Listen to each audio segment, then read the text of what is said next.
Look, we want to thank our producers, 216 The Net, for sponsoring this or at least engineering this broadcast online and so forth. And so anyway, I'm Rick Prescott.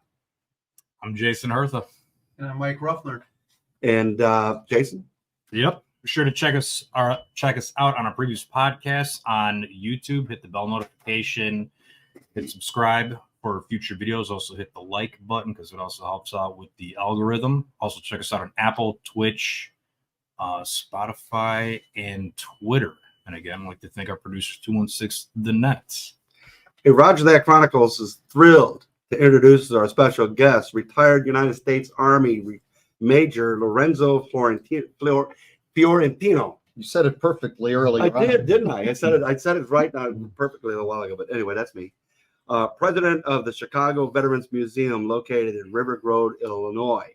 Also, Richard Wojunik, former Staff Sergeant, United States Marine Corps.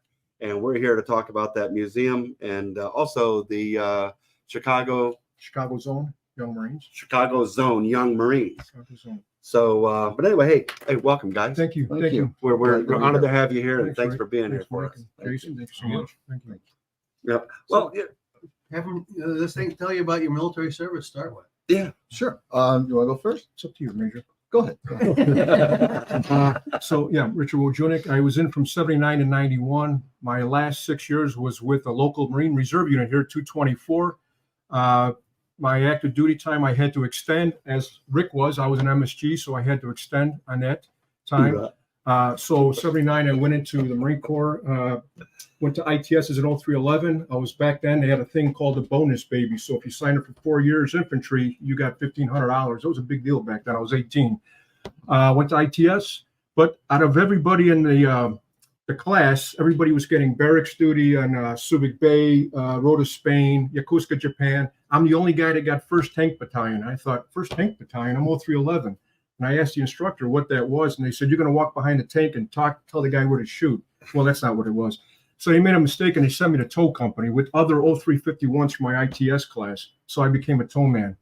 I'll make it short. So then after 1 year, I went to MSG school in Quantico, Virginia, and became a MSG, went to Nicosia, Cyprus, Hong Kong, got back, went back to the fleet, the 3rd Tank Battalion tow company, and I got out. Because it's different when you're with, and Rick will testify this, when you're on MSG program, you're working with different kinds of Marines. You come back to the fleet, it's a different world. So I got out, and then after 2 years, almost 2 years, because I had extension, I went into the reserves, and that's where I was with Weapons Company 224. And we went to Norway, we went to Desert Storm. They sent me to PMI school as an additional ATD. Anyways, so I had a good career, I believe. I had fun. But if I can interject there, you mentioned that you were at 1st Tank Battalion. That's right. That was my first duty station, was 1st Tank Battalion Right? in 1974. Oh. And in about 76, 77, somewhere thereabouts, the tanks came out with tow missiles. They had, so they didn't know how to operate those Jeeps with those heavy, that's what it was, the old M151 Jeeps. M151 Jeep, and they had that big unit on the back. Yeah. Well, you could roll those very easily. Mhm. Well, at that time, I was an instructor at Motor Vehicle Operator School at Camp Horno and Camp Pendleton. Mhm. And so they seconded us because we had the PRC 125 large Jeep radios. Mhm. And so we took a bunch of them over there, and we actually taught the tankers how to operate those Jeeps, Right. going up the hills, back up the hills, Right. things like that. Well, I don't think, Rick, there were tankers. There were 0351s trained in tows. Right. There were a tow company who was with the 1st Tank Battalion, but they weren't tankers. They're 0351. No, well, we went through Tank Battalion. That's where we did it. In the back hills, right there in the back of Los Flores. Right. But that Jeep was cool. When I don't know, now it's in a Humvee and everything else, but back then, the M151 having that tow pedal still back there, it truly was like Rat Patrol. So when I was on a ship for 6 months, we went to Diego Garcia, and all these sailors out there, they saw us and they were yelling out, Rat Patrol, and it truly was. It was fun. You had the assistant gunner was the driver, the gunner was in the back. Exactly. And you had to hang on for dear life when you hit all the ruts and everything else. It was actually a great job. It was a good, and it's hard to believe it was like an infantry job because you really didn't have to carry that. And it took 5 people, by the way, to carry a tow weapon system. And we didn't have 5 people, but that was a great job. And I don't want to take all your time talking No, about that was toes, but I love fantastic. toes. But you know what? You were at the first tank battalion stationed at Lost Flores. Yeah, I was there, yeah. and I cool, think man. that's another connection. Small you and world I have. again. Very It is. small world. That's fantastic. It really Yeah. is. So you're at Diego Garcia. That's right. When I was on the 31st mile, we went to on that float, we went to the Persian Gulf, and they actually qualified me the first time to be in the VFW. Went during Operation Eagle Claw. We didn't even know about it. And so they picked us up in Okinawa, our tow section. It was only a tow section. And we went all the way from Philippines. On the way going there, we had operations in the Philippines, training exercises, Thailand, Singapore, no, just Liberty Port. Then we were out at sea for 54 days, went to Persian Gulf. We didn't know anything about Operation Eagle Claw. But, we were training the entire time. And then one day the skipper comes on the ship, the skipper of the ship comes on board.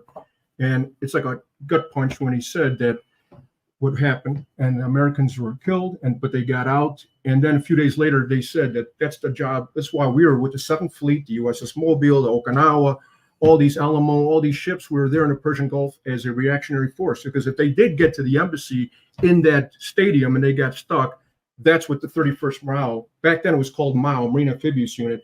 That's what we were all about, was to get in there and try to get them out if that happened. But of course, they never got that far. At the Desert One, it's where they had the problem. What you served there at the MSG? Where did you serve?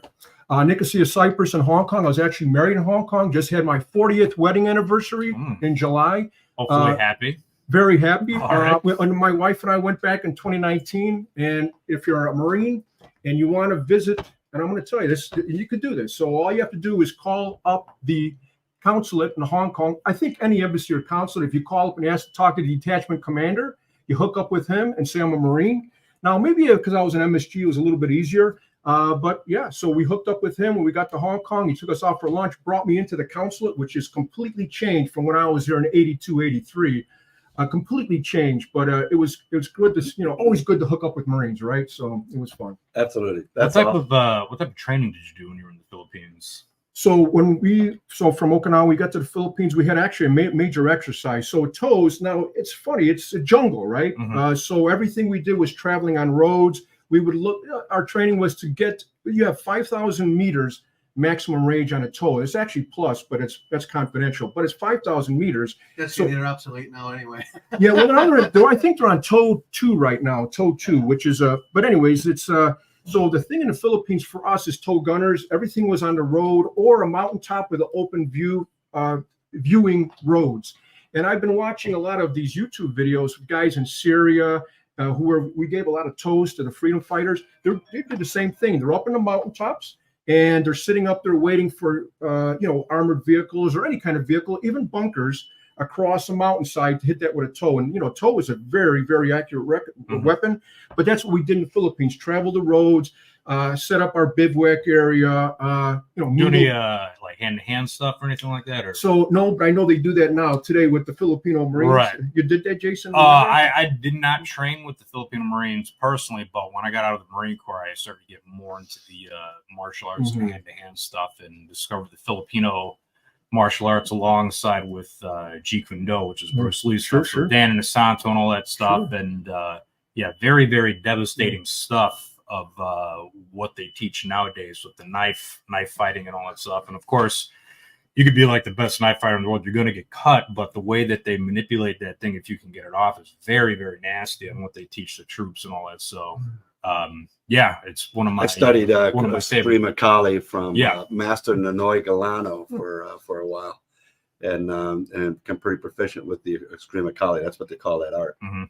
And there's another one too. That's Well, they have Well- so many different subsections of all that Yeah. stuff. It's pretty similar stuff, but it's to me, it's one of the most brutal type of systems that I've seen out of any of them. And they get rid of a lot of the flowery, fluffy stuff in there because that really doesn't win street fights and all that. So Interesting. So how about yourself?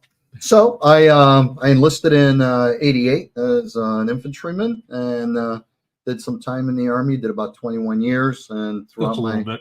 just a little bit, yeah. So and throughout my time, had the opportunity to get commissioned. In '92, I was commissioned, and I retired as an 04 military policeman with the most awesomest assignment that anybody could ever have. I was the provost marshal for a 3-star command, and retired because according to the wife, it was time. So, but So you're a Mustang as well. I am. Yes, I am. It's throughout my career, I worked for great NCOs, worked for great officers too. Myself and the Sheik were having a conversation earlier on about one of the NCOs when I was enlisted in his company that was assigned to me. I think I was more assigned to him, and he was probably the biggest reason why I knew that I had done it the right way by enlisting first and eventually becoming an officer. And it's my understanding that NCO also became an officer. That's So, fantastic. Yeah. So yeah, it's I know definitely the way to go. in enlisted world, a Mustang officer is probably the best. Yeah, They, and I believe that. I've always believed that it's probably the best way for an officer. Probably the best lessons for an officer are to be enlisted first. That way you get to know what your troops and your men and women go through when you're given commands or orders that may not be exactly the brightest ones that you could possibly give. And also you can also gauge how the pulse of your unit better is by knowing having been to where they're at now. So one of the things that I learned in the Corps, just listening to officers, just being an NCO, take care of your Marines, take care of your people. And as a Mustang, I think that becomes a natural element because you become kind of, lack of better terms, kind of prejudicial in a sense. And because you were one of those, you take care of them automatically. And you just mentioned something that perhaps a lot of officers are, I won't say incapable of. They usually, by the time you make captain, you usually get it down pretty well pat. But before that is gauging your personnel, is understanding that dynamic. And that's awesome. Just knowing you're a Mustang, hey, hats off to you, sir. Thank you. And I think a major key part of that too was that when things didn't make sense, you knew it, and you could gauge it. I was always of the belief that you take care of your people, don't worry about taking care of yourself, and they're going to take care of you. And throughout my enlisted time, I realized that was the way to treat others in general. And when I became an officer, it was I never worried about myself, and I think that's probably why my career was as I believe my